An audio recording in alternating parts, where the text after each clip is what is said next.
So this is a different angle than you're normally used to seeing me in. Um, so I did a recording while I was driving, but I think it was a little too dark in my car on my way home, and I got to pay attention to the road. It's hard for me to stay focused, and it's really hard for me to stay focused now, even though I'm here now at home. Interesting thing happens. So ever since all this protest stuff that's been going on everywhere over the last few weeks, after I'm done with work, I go out to the post office, get some food, whatever it is, and maybe 4 or 5 times in the last couple of weeks, I've gone to Redlands downtown, and as I'm driving around, I did notice that on one of the corners by the Crepes of Wrath, where they serve crepes, of course, there was a gentleman set up with a crowd. And it was a loudspeaker, so I couldn't, it's a stop sign, you could only hear so much. So my assumption was this must have something to do with some kind of protest or whatever, and maybe it's one of those things like, oh, stump me with a question, debate me, or whatever it is, or let me tell you my story kind of deal. And so, when I was encountering a lot of dialogue, I guess you could say debate, on Facebook, I thought, I don't want that kind of stuff in real life, to be honest with you. Redlands is kind of a mixed bag, although there's quite a few conservatives in Redlands, I'm sure. There's a lot of there's a big Tea Party presence, I think. But, it's hard to tell. It's also a lot of hipsters, and they tend to be pretty liberal, I think. So I don't want to be the guy that's like, let me tell you my point of view, and then all these folks descend upon me and attack me. And I've only had one public moderated debate, and that was enough for me, and that was okay in my early 20s, but now that I'm in my sensitive 30s, I don't think I can handle it. Not that I couldn't handle the engagement, I just can't handle too many people. There's too much like sensory overload or something. So I'd rather have a conversation. So anyway, today, for whatever reason, I didn't get dinner, probably because I stuffed my face with donuts and a large boba drink, taro drink. I was full, so I parked my car, walked over to the crowd, a crowd of 5 at this point. I think it was like at 6:37, something like that, Monday night. And I stood at a distance for a while because it seemed like obviously the people sitting down were supporters. And as I suspected, the tone of it was very, some not anti-cop, but certainly cop reform, which I'm not opposed to. Anti-Trump, which not me. I'm not anti-Trump. So very anti-Trump, very sort of anti-Republican. Black Lives Matter kind of feel to it, but not in those categories or terms per se. I think he used the phrase maybe once or twice in the first 10 minutes that I was standing there listening. So I was in the shadows, if you will, leaning up against the brick wall next to the Hate Burger. Of all places, I realized later there was a location of a Hate Burger because there's one in San Bernardino. Wanted to try it out, and I thought, what a strange name for a burger place, and I suppose apropos for these days that we're living in. So anyway, right at that corner, so I listened for a little bit. Trump jokes, conservative jokes, etc., etc. So I wasn't disagreeing with everything. He was a comedian, actually. It turns out he's a comedian. So I laughed at quite a bit of his jokes, and some of it was sort of pity laughs, if you will, because I sensed the humor in it, although it was offensive to me. So it's not quite funny necessarily, and that's fine. I'm totally for freedom of speech, and you have a right to offend me, right? Unlike the so-called snowflakes out there, you have a right to offend me. I will listen to you. If my skin is thick enough, I would stick around, maybe laugh a little bit. If it lays on a little too thick and it's too much for me to handle, I have a freedom to walk away as well. So that's how things work in a free, supposedly just society. We have the opportunity, the freedom to partake in whatever philosophical, theological, political, whatever perspectives you want to listen to. It's not for you, you walk away. That's how it goes. That's how the world works and moves forward.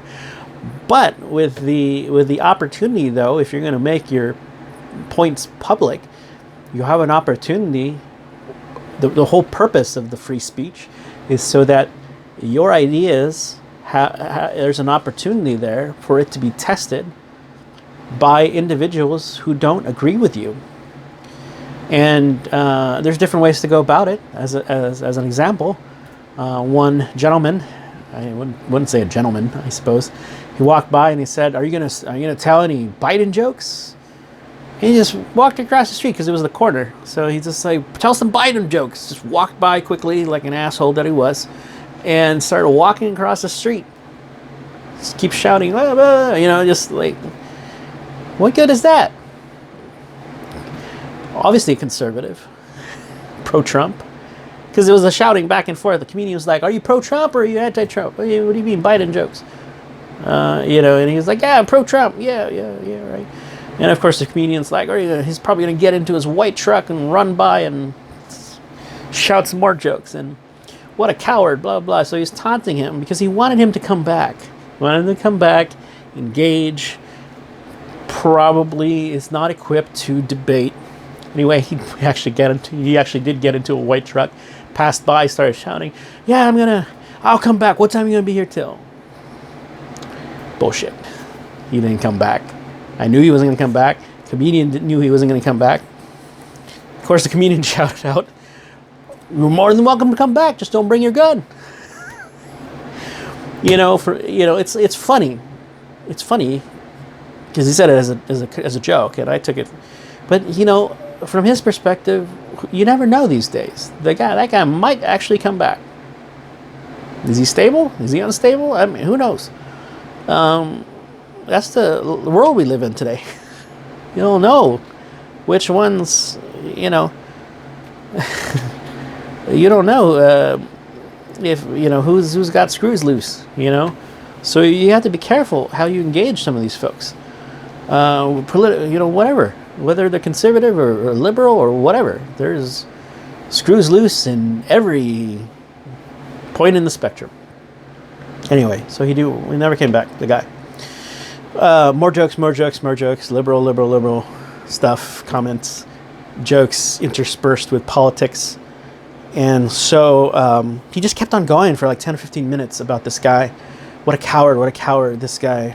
They never come back, these conservatives or whatever it is. They don't come back. They don't want to engage. I will mop the floor with him, etc., etc., which I don't doubt. I don't know. At some point, he said something like, there was like, at that point there was like 8 people probably sitting already down, and he said, you're all liberals, right? You're all anti-Trump. Of course you are. You're all brown. I can see in your color. And I said, excuse me, sir. Not everybody's like that guy, just so you know, because I'm conservative. And he kind of jumped up a little bit. It was like, what? You're conservative? Well, thank you for staying. Because at that point, I was there for 35 minutes already, listening to his jokes, laughing at his jokes, and absorbing. Because I was studying, waiting. What's the right time to pounce? Not really. But I didn't want to engage, really, to be honest. But I had to stand up for the fact that, his assumption was incorrect. Not every conservative is like that coward asshole that walked by, that doesn't want to engage in intellectual discussion. And there it was. So I raised my hand again, and I said, "Can I ask you a question?" Oh, he asked me a question first. He said, "I don't want to debate. I don't want." I'm like, oh my gosh, my heart was pounding already. I was like, oh my gosh, 5 people around me are going to pounce on me. They're going to attack me. Why 4 years later, why would you support Trump? And I said, I'd rather answer the question of why I supported him 4 years ago. I didn't want to talk about that now because it's politically charged atmosphere. I don't want that energy. But I'm more than happy to talk about why I voted for him 4 years ago. And I had said, look, unfortunately, this is a two-party system. And Christian, Catholic Christian, morals, theology gets involved in how and what drives you to make a decision, what drives you to support certain ideas. And you can have your own views about why that's not a good standard or whatever, and you're right. You have the right to that opinion. But just as you have your moral compass that guides you in a secular way or humanistic way, whatever your philosophy is, there is a long tradition of theological, philosophical, moral standards that have been developed over the course of centuries through Augustine, Thomas Aquinas, all the great minds of the church, catechisms, councils of the church, etc., etc., etc., that have helped to guide that kind of moral framework from a Catholic perspective. Okay, not to say this is the Catholic perspective, but to say that I think you could go about it 2 ways. Right, 4 years ago, you might be the kind of Catholic, maybe 3 ways. You might be a liberal Catholic. You don't care what the church teaches, all that moral stuff that I talked about, whatever. And you're probably going to be pro-choice, pro-Democrat without question. Sorry, I can't imagine how any Catholic can support any Democratic candidate unless they're pro-life, unless they're anti, whatever, all the things that are very controversial, but the Catholic Church has a firm stand on. All those, and there are some Democrats that are pro-life. There are some Democrats that support all the other controversial things. We won't get into that. But, whatever it is the Catholic Church has taught for centuries. So not that group. The Catholics who want to do what the Church has guided us to do politically, not prescriptively, but certainly they give the moral sort of framework on how to approach these things. So you could look at it as, the lesser of two evils. That's my perspective. You had 2 candidates. You had Hillary Clinton and Donald Trump. And I wasn't necessarily all for Donald Trump. I was a little suspicious of him. I liked a lot of things that he said. But, if there was and there was probably a better third-party candidate or another Republican that probably held closer to the line of the Catholic way of thinking. Unfortunately, none of them won on the Republican ticket. And so it was Donald Trump. And you got Donald Trump versus Hillary Clinton. And Hillary Clinton is a definite no-no. I mean, even on just one count, which is pro-abortion. So you couldn't vote for somebody as a Catholic. You just couldn't. Unless you just get rid of your Catholic identity, just fine, go ahead, vote for Hillary Clinton, but you're not using your Catholic principles. I mean, the true, Catholic principles to guide that decision. Anyway, that's what got in my, opinion. And I gave a little bit of history to say, look, historically, the Catholics would support the Democratic Party because they were, for the poor. They're for the disenfranchised, all that stuff that the Democratic Party was all for, up until the 60s or 70s or whenever it is that the Democratic Party started to take a stand pro-abortion or pro-choice, and at that point, the Catholics, when Catholics were still conservative for the most part, or Orthodox, I should say. Said, wait a minute, what? We can't back this group. And then the Republicans probably got smart and said, wait a minute, what if we got the Catholic vote? Let's go pro-life. I mean, I don't know, because they weren't, from my understanding, they didn't take a firm stand on this before right around that time that the Democrats took a pro-choice approach, perspective. And so the Republicans capitalized on this. And so, hey, you got, unfortunately, that's in a two-party system. What are you going to do? Well, of course, there were some Catholics that wanted to vote for a third party and vote to conscience and all this other stuff. Well, not that you weren't voting for your conscience if you voted for Trump, but your conscience dictated, okay, third party. At least my conscience is clear. I'm not voting for the negative stuff that Trump is up to or has positions that he's held. So anyway, I gave that, and then you know what? He didn't have he said, I can respect that. And that's all I wanted.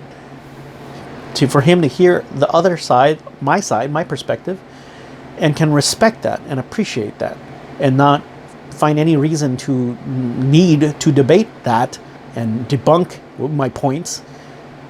What is he going to debunk? That was the basis for my support. Continued further. He was still kind of bamboozled by the fact that I was still sitting there. So he thanked me, actually. He said, thank you for sticking around and not being like that one guy. So already, I think there's a win, that my time there was worthwhile. Not a win for my side per se, but a win for the point, for the idea that individuals can be on diametrically opposing viewpoints and can still have a civil conversation, discussion, without having to be, violent, without having to be verbally abusive.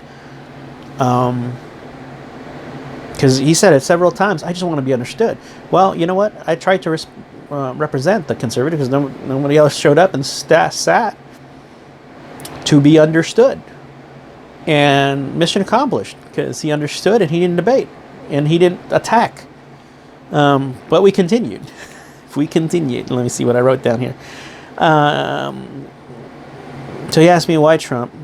I later on I pointed out, he said something, I forget what, that prompted this, but I said, I teach college. I'm a professor, adjunct professor. I don't want to mention the rest of my things that I do, but part of the things that one of the things I do in almost every one of my classes is I would bring up the sort of the Trump issue, especially right after the election or whatever, and then they had was it Charlottesville, where they had all these white supremacists come with their tiki torches and come protest to defend a Confederate flag or a Confederate monument of some sort. And I remember bringing this up in class, and I said, look, just to have a discussion, did any of you think that in 2019, or whatever year it was, 2018, 2019, that there were still that many organized group of white supremacists, whether it's KKK, Aryan Nation, whatever it is? I don't think they were Aryan Nation. They didn't have tattoos of, eagles with a flag around their, but none of that stuff. They didn't write the swastikas in their right behind their ear or whatever it is. They all look like clean cut, like Abercrombie models. Like they're there with their polo shirts or whatever after their shift at the Cinnabon or whatever it is. I don't know, wherever they work. Hedge fund managers, who knows what they, the whole gamut, the whole spectrum of conservatives, right? They work everywhere. My point was to say, they could be anybody. There could be any of the people that any of them go to school with, work with, friends, family, brother-in-law. They wouldn't have known. They just look like normal folks. It's not like you could get a lineup and say, that's the one, that's the white supremacist. You couldn't have told. They all look like normal Caucasian people that we interact with every day. So, okay, here's the reason why I brought that up. He had said something like, Trump has divided the nation. That's why I don't like him. He's divided the nation and he's polarized the nation. I wanted to ask this question later on, and I didn't get to ask this question, but maybe because I'm recording this now, I'll remember to do it next time I engage with him. Does anybody really think that Trump being Trump in the last 4 years has made non-racist people more racist? Like because of his attitude, his character, he's made non-racist people into racists. I can see how, perhaps, no, not even perhaps, I can see how he has maybe encouraged, not intentionally perhaps, but individuals who are already racist to be bolder in their racism. I can see that. I want to dispute that. I will concede that if that's the assertion. But does anybody actually think he's made racist out of non-racists? I think that's a stretch. Okay, so why I brought this up was the professor had brought this up in my class, and I said, you know what, I think if there's anything good that's come out of this presidency, it's the fact that people are realizing there are actual racists out there. Not that the racism, systemically exists or whatever. That's a debate for another day. Fine. I won't make any stance on that right now. Systemic racism, actual racism, racist cops, all that stuff, not the issue I'm bringing up now. But we know there are racists out there. True racists. Aryan Nation folks, not neo-Nazi type folks, classical Nazi folks, I suppose. They exist. And that, if anything, this polarization has helped us to understand or to realize they still exist. And I'm a firm believer in this comedian was a good testament of it. He believed it, is that he was exercising his free speech to be on that corner. Absolutely he does. He can spout whatever kind of rhetoric he wants, even racist ones, if he wanted to. That's the whole point of free speech. And why that's important is if we become this silence culture, which a lot of these, I posted earlier today, Bill Maher talking to Jordan Peterson. Now, Jordan Peterson wouldn't say he's a conservative, that's fine. But Bill Maher is, he definitely wouldn't consider himself a conservative. But he's definitely a free speech guy. And he has just as much disgust with the far left as much as the conservatives and I guess moderate folks like Jordan Peterson, because this culture of doxing and silencing and shaming, I saw it recently at work today, last week, is not healthy for either side, anybody. Nobody's going to win in this culture of fear, of being shamed and doxed and whatever for speaking their mind. And I think this comedian was saying the same thing. If you say some dumb things, you should get fired. Well, hold on a second. On what basis? On what basis is there going to be due process? Is there going to be an operational definition of racism? Let's talk about that stuff first, before we start firing people for saying dumb things. Yes, sure, but what's dumb? What's the line? Otherwise, you have this arbitrary, I feel like this person doesn't belong here. If anything's going to promote racism or some kind of ism, it's going to be that kind of mentality. Because it's going to be the person who has the power to fire is going to be arbitrary in their firing. Whatever their ism is. And maybe their ism is liberalism. You don't think like us, you don't belong here. Get out of here.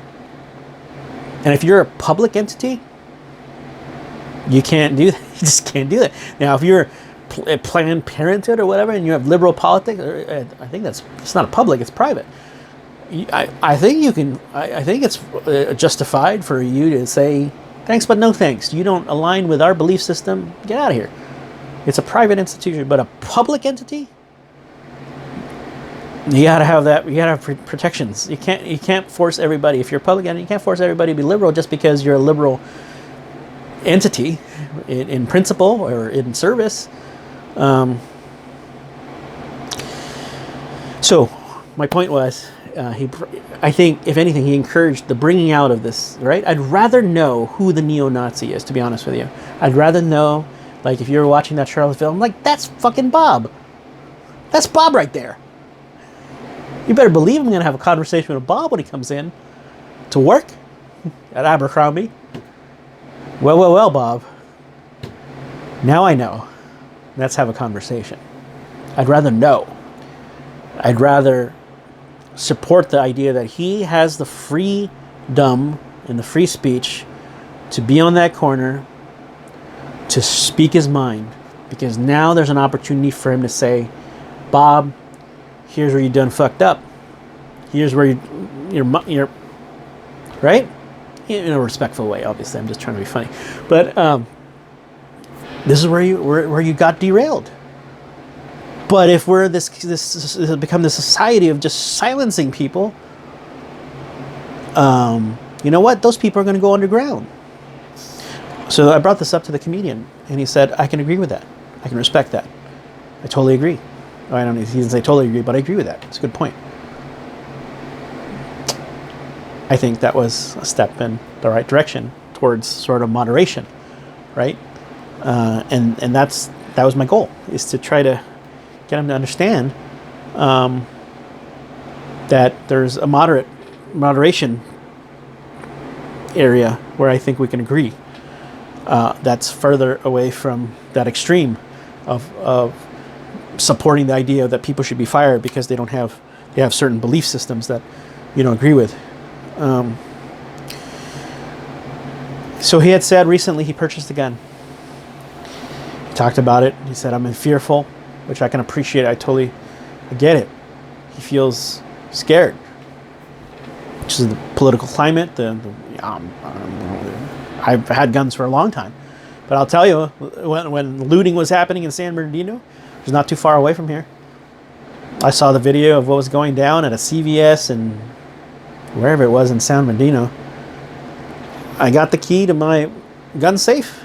And I said, I don't know what's going to happen tonight. But I went in there. So when it opens up, it has the 45 in there, and it has the magazine that's loaded. It's not loaded, right? It's separate, right? So I made sure that it's accessible if I needed it.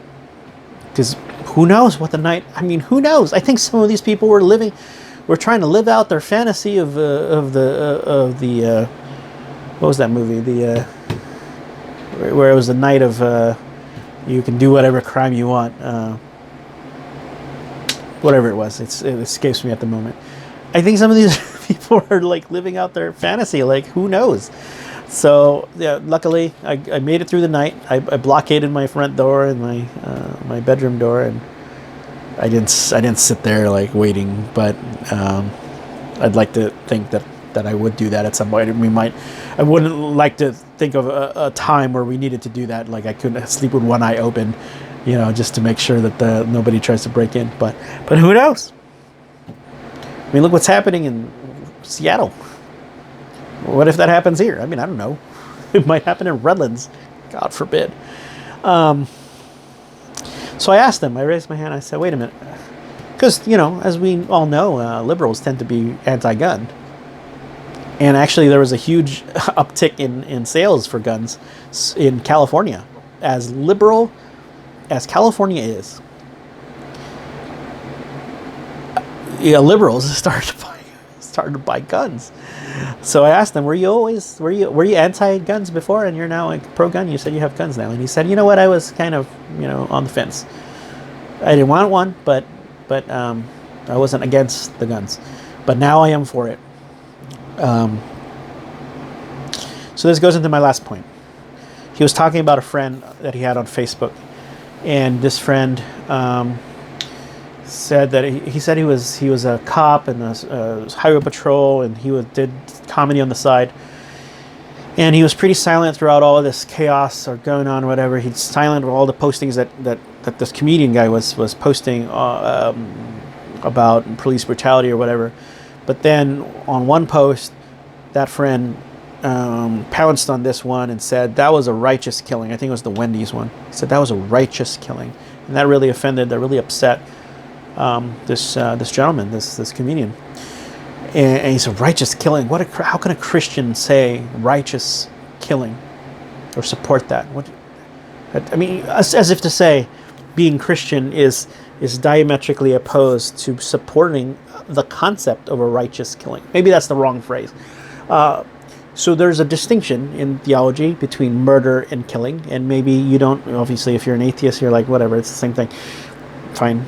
But let's not call it that. And this is what I asked him. I said, you have a gun. You have a gun, which implies the fact that you're open to the idea, and let's leave race out of this.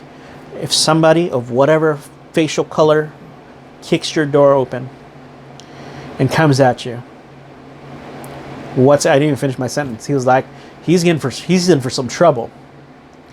I said, exactly.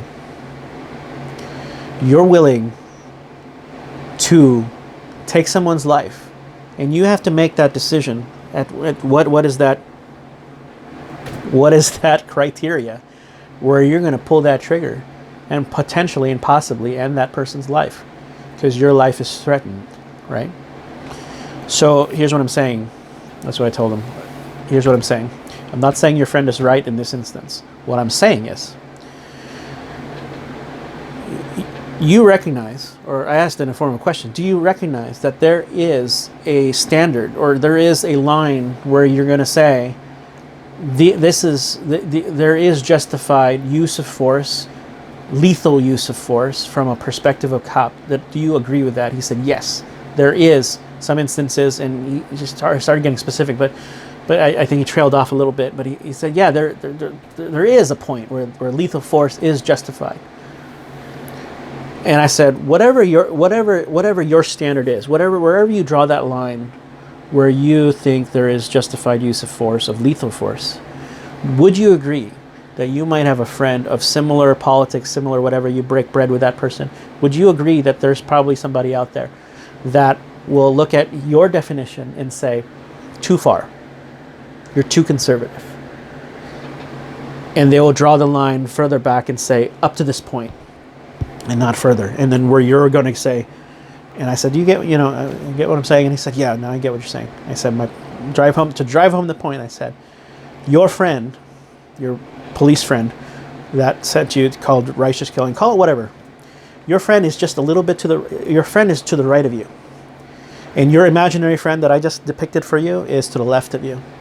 And my point is to say, someone is always to somebody's right.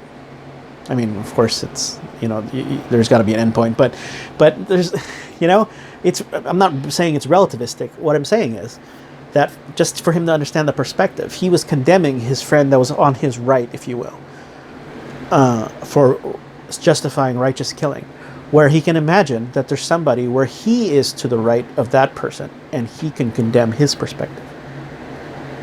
And nothing to say. Just left it at that. Because I get what you're saying. I don't need to. I win. I don't need to say I win. Hey, look, you're on my side. Although I felt it in my heart, but I don't need to say it, because my goal is not for him to come to the side. My goal is for him to understand that there is reason, not just in his perspective. There is reason behind the other person's perspective as well. Some people are better at articulating it than others. Before he left, and I helped him fold up his chair, and I helped him put it in his car, petted his dog that he had there. And I could tell he was tired. He was doing it for 6 hours, he said. But I said, are you willing to go on Zoom? Let's continue this conversation. Get on Zoom, put it on tape or whatever, record it, and then put it out there. He said, I'm willing to do that. So with that, I think my closing point is to say, a lot of the stuff that goes on Facebook, the memes and the wars or whatever, it's all useless. It's just, maybe it's just for fun.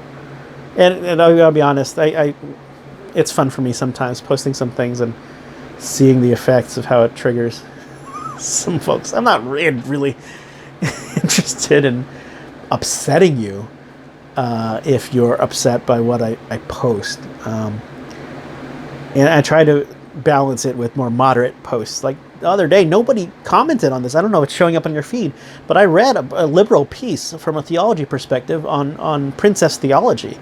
And I made like 4 points that some of my friends might say are very liberal points, and I conceded some of those points. Jesus wasn't white. Jesus was Middle Eastern. He wasn't Caucasian. All the famous paintings of Jesus, I have one right up there. he looks like Jim Caviezel, or Jim Caviezel looks like Jesus. I mean, Jim Caviezel is not Middle Eastern, is he? He's Italian, I guess.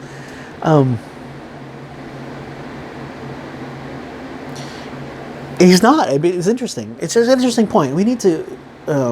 I don't agree with the idea that it's part of oppression and we should get rid of the Jesus statues and all this other stuff. That stuff's bullshit.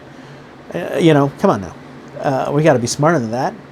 Yeah, we don't know what Jesus looks like, so that image that I have there is just a representation of him. Do I feel oppressed by the fact that Jesus looks white? I mean, I don't know. Maybe I'm so brainwashed by the oppressive, Christian Catholic Church or whatever it is that I've absorbed. You could go to like some Asian countries and they have Asian-looking statuary and imagery of the Virgin Mary and the baby Jesus. They look Asian. No way Jesus was Asian.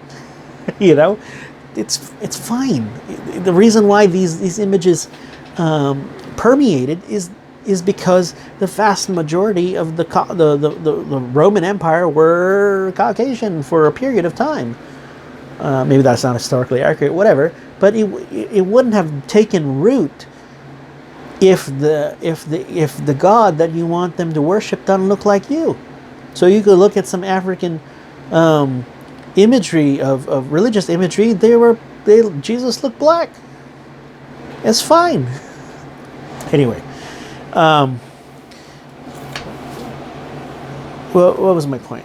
My point was to say that I think you can have individuals that come together and have a peaceful discussion, counterpoint, and then maybe at some point there's a synthesis that goes on, where you can take the best of both perspectives and you can kind of synthesize without compromising truth. That's where I would draw the line, is I'm not going to compromise on something that is, if the part of the compromise is for me to give up a little bit of truth. As if, okay, let's all agree, as long as we can all say coexist, right? Bumper sticker, coexist. No, I can't agree with the coexist bumper sticker. We can coexist, but if the underlying message of coexist is all religions are equal and all religions are equally true, not true.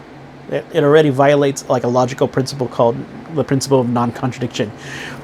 Every single religion in the world has exclusive claims. Exclusive claims means that it excludes other ideas that are not consonant with those, or not in congruence with those claims.